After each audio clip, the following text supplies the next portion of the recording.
Bon allez, ça y est, c'est reparti.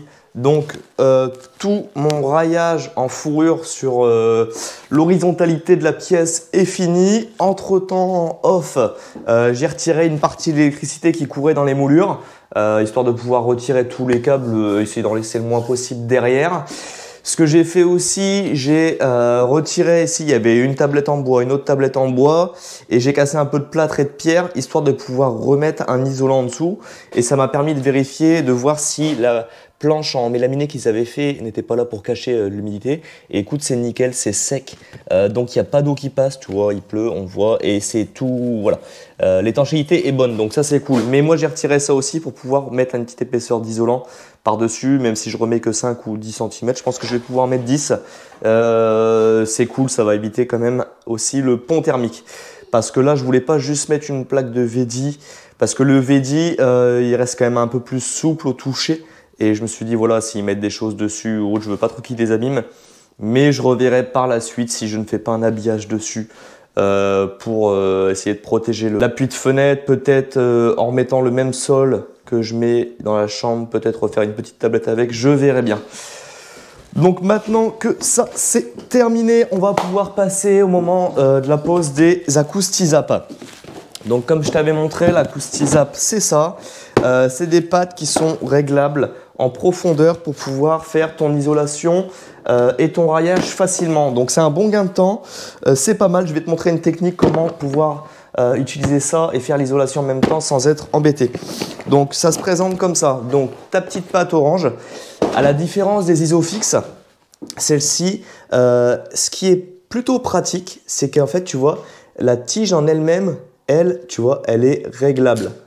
Donc tu peux aller de 100 à 160 sans problème avec ça. Si je ne me trompe pas. Si je prends l'épaisseur dans mon rail, ouais non, de 120 plutôt. Tu peux aller de 120 avec à 160. Donc c'est pas mal parce qu'en soi au moins tu n'es pas obligé de les recouper, parce qu'avec les Isofix, ce qui se passe, c'est quand tu vas en prendre une qui va de 80, si je me trompe pas, de 80 à 160, il faut que tu la recoupes. En soi, c'est pas très grave, mais là tu as un petit gain de temps en plus parce que ta tige, tu vois, elle se rentre et elle se sort. Et pour la verrouiller, eh ben, tu as simplement à la tourner, tu vois, et là, elle reste bloquée. Donc ça va être pas mal, je pense, pour faire mes réglages. Je vais pouvoir les mettre à mes emplacements et ensuite pouvoir venir tous les régler avec mon laser. Mais ça, je te montre après. Donc, tu as cette patte-là qui, elle, vient s'incruster dans ton rail. Donc, tout simplement, ce que tu fais, c'est que tu viens la mettre comme ça. Et tu la clipses. C'est assez facile à mettre en place. Tu peux toujours la déverrouiller en la tournant sur elle-même. Mais tu vois, à mettre en place, tu mets, tu clipses, tu entends bien le clips. Là, après, tu viens régler donc, ta patte. Donc là, tu vois, tu as tes deux petits ergots. Tu viens mettre tes ergots ici à la verticale. Tu la rentres comme ça. Et après, pour venir la verrouiller, eh ben, tu la clipses vers la droite dans le sens des aiguilles d'une montre. Hop, et voilà. Tu vois, là, ici, elle est clipsée dedans. Et il n'y aura plus qu'à la clipser avec ton rail par la suite. Mais tu vois, une fois qu'elle est mise, tu peux venir, voilà, les régler comme ceci. Et ça, c'est plutôt pratique. Donc, ça, c'était pour te montrer comment fonctionne le système. Maintenant, ce qu'il va falloir faire, dans un premier temps, c'est de voir où est-ce que je place tous mes rails. Pour pouvoir y placer tous mes Acoustizap au bon endroit tous les 60, donc pour pas être embêté. Donc un démarrage, moi je vais partir de mon angle. Les anthrax de fourrure, c'est tous les 60 cm minimum. Donc là on va partir tous les 60. Moi je vais me partir... J'avais déjà balayé mais bon. Je vais partir ici, je pense, tu vois, à peu près le bord de mon rail, à peu près là. Comme ça, quand je vais voir venir fixer mon rail ici, dans l'angle là, parce qu'il va me falloir forcément un rail pour l'appui de mes plaques de plâtre, et bien, je vais pouvoir fixer directement ce rail là en traversant mon placo et venir me refixer dans mon rail ici pour avoir vraiment une bonne prise dans mon angle. Un conseil, ne fais jamais rail contre rail. C'est pas bon, faut pas faire ça. En termes de rigidité, tu seras un peu plus souple parce que ta vis risque peut-être de prendre un petit peu de jeu. Donc, enfin, moi, je préfère mettre rail, ensuite un bout de placo et revenir mettre mon rail dans l'angle. C'est un peu plus embêtant, mais au moins, on est sûr de la solidité ici dans l'angle. Mon placo, comme je te dis, je l'amène pas jusque contre mon mur parce que je veux que mes isolants, eux deux, se touchent. Même s'ils ne se touchent pas sur la surface complète, et au moins sur entre 5 et 8 cm, s'ils sont en contact l'un contre l'autre, on va être au top. Parce que s'il y a mon placo qui vient entre les deux, on va avoir ce petit pont thermique ici entre les deux. Donc, isolant contre isolant, rail, placo et rail. Donc, je trace tous les 60, je vais mettre en place tous mes acoustisapes. On va pouvoir partir et voir un peu comment on fait. Donc, écoute, eh ben, je fais ça, vois pour la suite après.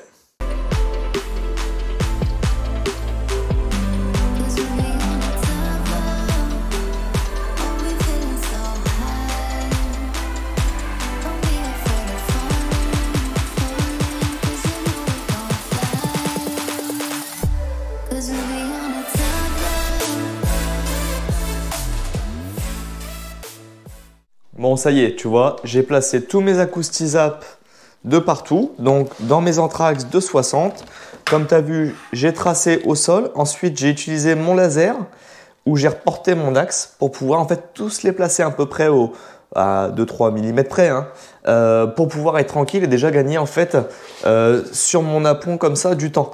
Tu vois, là, ils sont tous en place. Ils sont prêts à recevoir la petite attache grise en plus. Ici, je me retrouve avec un petit problème. J'ai oublié d'acheter des acoustisapes en 50 d'épaisseur. J'y ai pas pensé parce qu'en fait ici, si tu veux, j'ai pas besoin de mettre 120. Je suis pas sur un mur extérieur. Là, je suis sur le mur du palier au niveau de l'escalier. Donc, ce que je fais, c'est que je redouble un petit peu quand même, juste histoire de pouvoir mettre au petit une isolation en fait un peu phonique, histoire d'isoler du bruit. Même si les murs là sont assez épais, ils font entre 20 et 30 cm. Bon, et je vais dire qu'il n'y aura déjà pas beaucoup de son qui va passer, mais on va en rajouter un peu plus. Donc le problème, c'est que j'ai oublié les acoustisapes qui vont dans cette épaisseur-là. Mais j'ai une solution, donc je te la montre à toi si jamais un jour tu es embêté ou autre. Alors, c'est quelque chose de, comme on va dire chez nous, pas très catholique. Sincèrement, ça fera largement l'affaire pour un petit bout de mur comme ça. J'ai pas envie de perdre plus d'une heure à aller chercher du matos, revenir, etc. Je vais le faire, tu vois, je vais avoir 4 rails sur la longueur. C'est pas bien méchant. Donc quelle technique je vais utiliser? Je te montre ça tout de suite. J'ai tracé mon axe en bas. Là, je l'ai reporté en haut, mais je me suis décalé de 2,5. Pourquoi? Parce que ici, ce que je vais faire, c'est que je vais utiliser mon rail ici. Je vais y fixer un rail, un R48 dessus. Donc mes 2,5, ben, c'est pour prendre la moitié de mon rail en fait.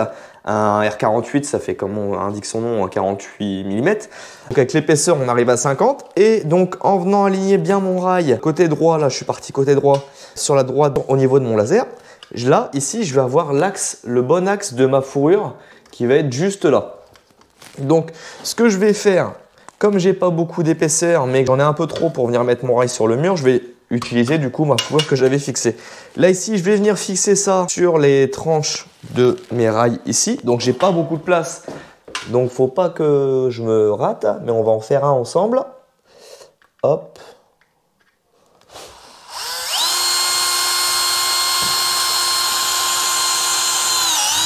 Voilà, tu vois là je suis pris dedans. Je vérifie bien mon aplomb par rapport à mon laser, là on est bon.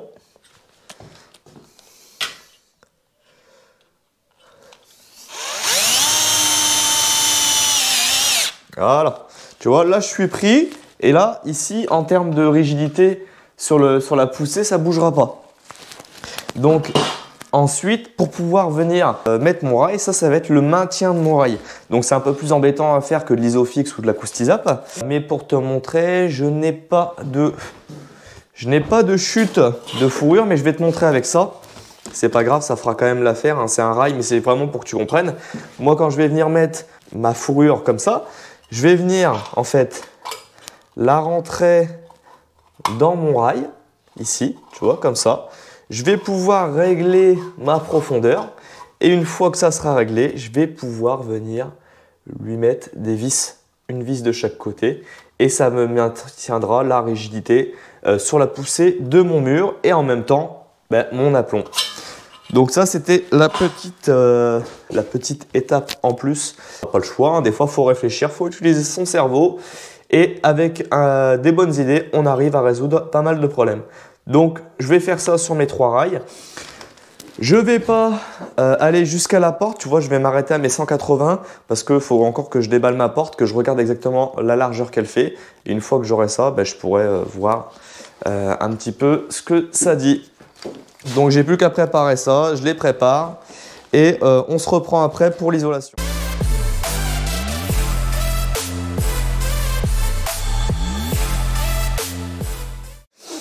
Bon, ça y est, tu vois, ça c'est fini.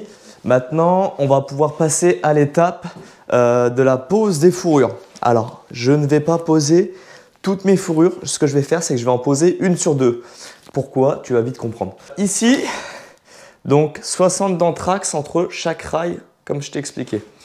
Maintenant, ce qui se passe, c'est que je vais y mettre mon isolation. Alors, mon isolation, c'est des panneaux qui font 120 par 4,70.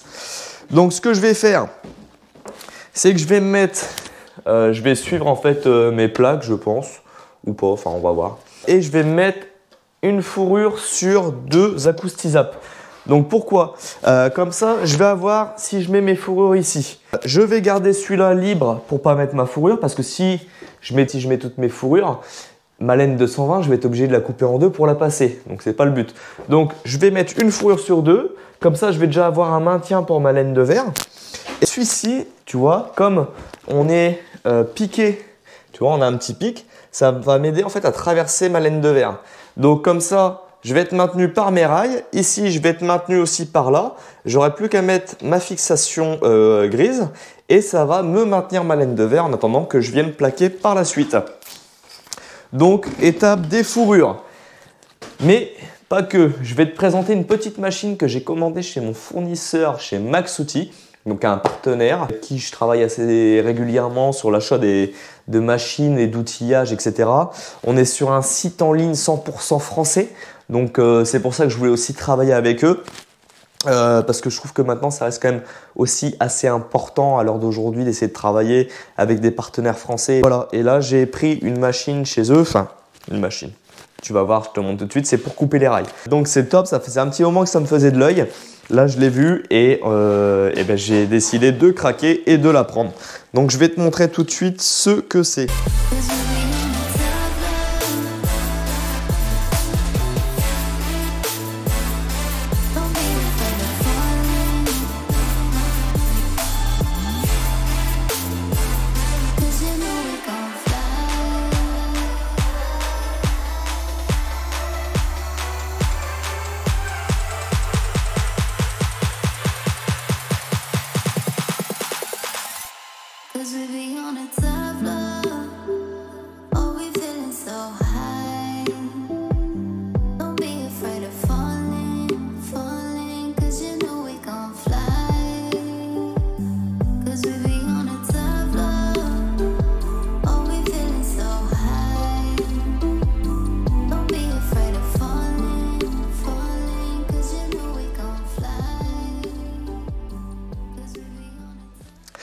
Donc, c'est ce qu'on appelle une guillotine pour profilé métallique.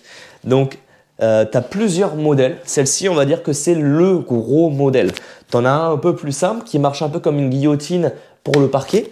Et celle-ci, en fait, ce qui est bien, c'est qu'elle te permet d'aller jusqu'à des profils de 100 mm. Donc, comme moi, je fais de la pose de plaques de plate sur rail assez souvent, c'est une machine qui va me servir quand même quotidiennement. Pourquoi j'ai pris ça? Alors, toi, peut-être que si tu bosses chez toi, que tu fais simplement un petit projet, tu vas peut-être pas avoir besoin d'investir dans une machine comme celle-ci. Soit tu peux prendre le plus petit modèle qui est un peu moins onéreux, soit tu vas y aller à la cisaille ou à la disqueuse. Donc la disqueuse, ça marche très bien. Maintenant, là, moi, je suis en intérieur de maison. Généralement, je suis chez mes clients. Si tu peux pas aller couper dehors, couper à l'intérieur avec une disqueuse, c'est un peu plus contraignant. Alors pourquoi? Le bruit, la petite poussière de copeaux de métal que tu vas faire. Et en plus, tu vas user du disque à gogo. Parce que le disque métal, ça s'use quand même assez rapidement. Tu coupes une paire de rails avec, mais au fur et à mesure du temps, il a tendance à diminuer. Donc voilà ce qui te fait sortir la disqueuse, les lunettes de protection, etc. Ça, ce qui est bien, c'est que ça te fait une coupe nette et précise, sans faire de bruit, et puis c'est tout. Voilà, c'est déjà pas mal. Donc la cisaille, ça marche aussi, mais en fait, quand tu te tapes une centaine de rails à la journée, à la cisaille, ça commence à devenir un peu chiant en fait. Tu commences à avoir un peu mal au poignet, c'est un peu plus long, c'est un peu moins marrant. Donc ce qu'on va faire, c'est qu'on va la déballer ensemble et ça va me permettre de pouvoir te présenter de l'outillage correctement et on va pouvoir faire les premiers essais ensemble. Voilà. Bon, ça pèse un petit peu son poids quand même. Mais bon, comme il faut quelque chose de costaud, vaut mieux que ça soit qualitatif en termes de poids. Alors, ça pèse du poids, ça prend pas beaucoup de place. Donc ça c'est super et on va pouvoir se faire un essai ensemble. Tu vois, tout est indiqué. Donc en fait, tu as un système un peu de mâchoire. Tu vois, cette mâchoire-là, elle va du 60 au 100. Donc tu peux faire tes montants, rails montants de 60 jusqu'à 100 d'épaisseur, de largeur. Et ici, on t'indique que celle-ci, elle va du 40 au 60 et elle fait aussi le F530. Donc comment ça se passe? Ici en fait tu vois tu as un réglage là qui te permet de régler ta largeur par rapport à ton rail. Donc si tu travailles avec du rail de 40, tu vas les resserrer. Si tu utilises du rail de 48, comme d'habitude, tu vas les rouvrir, etc. Pourquoi? Pour éviter que quand tu viennes couper avec ta guillotine, tes petites ailettes sur ton rail, tu vois, elles s'écartent. Donc ça c'est quand même bien pensé. Et le fait d'avoir tout sur la même machine, tu as juste à retirer ces deux petites goupilles là et tu retires, tu vois, comme indiqué sur ton plan là. Voilà. Tu vois, ici tu retires les vis. Ça, tu le prends, tu le retournes et ça te permet de faire en fait tes différents rails. Donc c'est plutôt pratique. Nous, on va la laisser dessus parce que là, on va travailler avec du rail du F530 et généralement, on utilise du M48 ou du R48.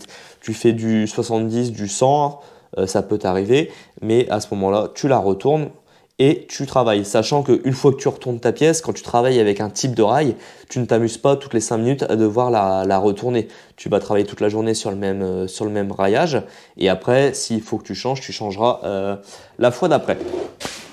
Donc, ce qu'on va faire tout de suite, c'est qu'on va essayer avec un F530. On va le mettre dedans. Donc, le but, ça va être de relever la poignée complètement. Et tu vois, alors ici, tu vas mettre tout ce qui est montant et rail. Et là, tu as une encoche spécialement faite pour tes F530. Hop, on va la mettre dedans. Et on va regarder, parce que moi, comme je l'avais coupé à la cisaille, on n'est plus sur une coupe nickel droite. Donc on va le retourner. Alors ce qui est dommage, c'est que j'ai pas de chute pour faire ça. Voilà, tu vois, là on rentre bien. Hop. Et on va se faire un petit bout.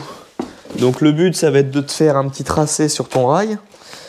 On va regarder si ça se voit bien. Imagine que tu prends une cote. Hop, voilà. Ça, c'est la cote dont tu as besoin.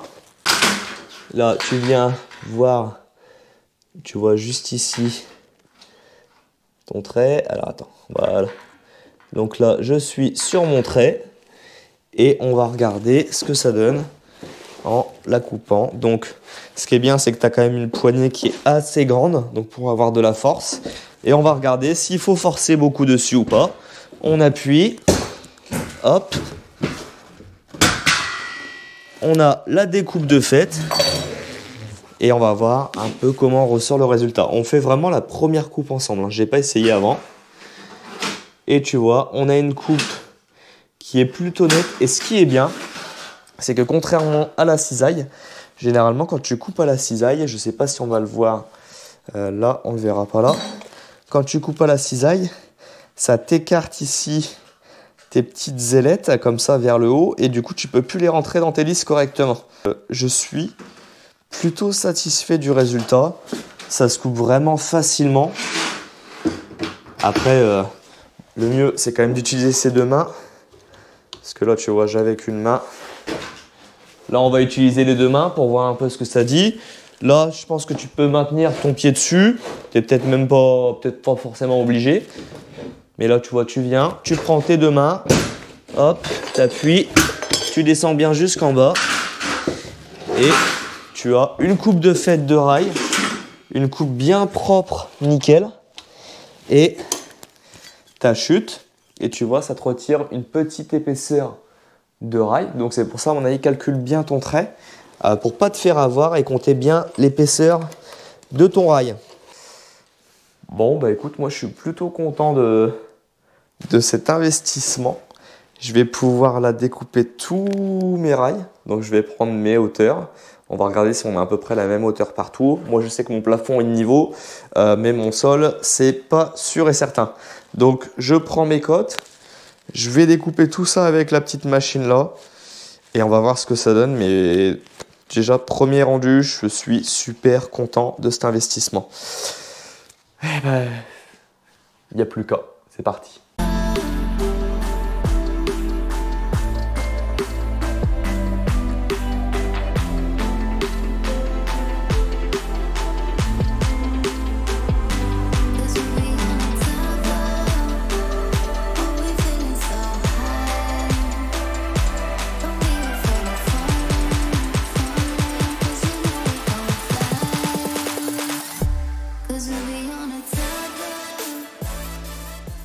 Bon voilà, maintenant que tout ça est fait, tous les rails sont coupés, donc tu vois, tout est prêt. Comme ça, au moins, maintenant que je vais les mettre en place, ça sera plus simple pour moi. Donc je vais te montrer comment je fais maintenant pour mettre mes rails bien d'aplomb. Donc j'ai trié tous mes rails sont du bon côté. Forcément, du coup, on n'a pas les mêmes hauteurs. On a pas mal, hein, d'un bout à l'autre de la pièce, on doit avoir un bon 2 à 3 cm d'écart. Donc ce qui veut dire un bon gros ragréage sur le sol avant de mettre en place le futur sol. Donc là, qu'est-ce qu'on va faire? Comment on va procéder? Je vais déjà mettre en place sur les rails que je vais mettre tout de suite. Donc ma petite pièce en plastique grise, comme je t'expliquais tout à l'heure, qui va venir se mettre en place comme ça. Donc je la rentre, je la tourne et elle se coince dedans. Rien ne m'empêche de pouvoir faire mes réglages après comme ceci. Je viens y mettre mon rail. Donc mon rail, tu vois, lui, il s'insère bien dans la lisse. Une fois qu'il est bien mis en bas, je viens faire la même chose en haut. On va passer par l'autre côté parce que là, j'ai mon raccord entre mes deux rails. Maintenant qu'il est bien rentré, je n'ai plus qu'à l'aligner l'axe de mon rail dans mon laser. Donc là, il est bien en place. Donc je suis bien d'aplomb dans ce sens-là. Maintenant, pour régler mon aplomb comme ça, sans avoir ici une forme, donc un arrondi, soit un bombé, soit un rentré, ce que je fais, c'est que je viens tout simplement mettre ma règle en alu avec mon niveau dessus. Hop, regarde, je te montre comme ça. Voilà. Sur le côté, je vérifie mon aplomb. Donc je viens y insérer ma petite pièce sur le côté. Donc je la clipse, elle est clipsée dedans. Et pour brailler cette pièce, pour maintenir en fait, pour plus que mon rail bouge, j'aurai simplement à la tourner d'un quart de tour. Donc là, je viens regarder ma bulle. En fait, soit tu regardes ta bulle, mais logiquement, comme ton rail il est mis ici de niveau entre le bas et le haut, tu vérifies simplement que tu n'aies pas de jour, que tu n'aies pas de trou. Et là, tu viens bloquer ta pièce. Et tu as quelque chose qui est d'aplomb droit. Et tu vois, maintenant que ta pièce elle est bien clipsée et qu'elle ne bouge pas, eh bien, tu as quelque chose de droit. Tout simplement. Donc, tu n'as pas de pente. Tu es droit, tu es d'aplomb. Une fois que ça c'est fait, donc cette pièce-là centrale est mise, tu n'as plus qu'à venir visser tes fourrures dans ta lisse. Donc moi, j'utilise de la petite vis, donc auto-perforante. Tu vois, c'est une vis qui est pas très longue et avec un embout comme un forêt, ce qui te permet de rentrer facilement dans ton rail. Donc écoute, regarde, je vais te montrer, tu vas voir que c'est très simple. Tu viens mettre ta vis sur ton embout. Et voilà, tu vérifies que ton laser est bien dans l'axe de ton rail. Et tu refais la même chose en haut. Voilà, on a un premier rail de mis en place. Donc tu vois, c'est vraiment tout simple. Une fois que tu as la technique et que tu as bien préparé ton support, toute chose bien préparée, forcément c'est toujours un gain de temps pour la suite. Donc maintenant que ça c'est fait, eh ben, je peux continuer et mettre le reste en place.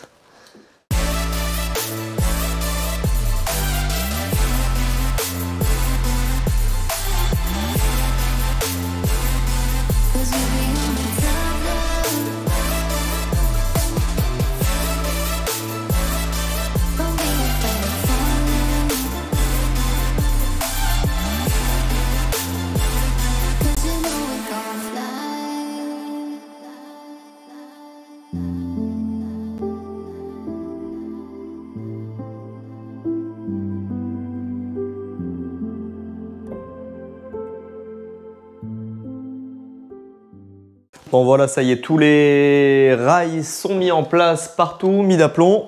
Maintenant, on va pouvoir passer à l'étape de la laine. Tu fais là, tu fais rien là, j'arrive, tu fais rien. Ben non, mais faut que je les occupe, les gens qui regardent là. C'est quoi ce travail?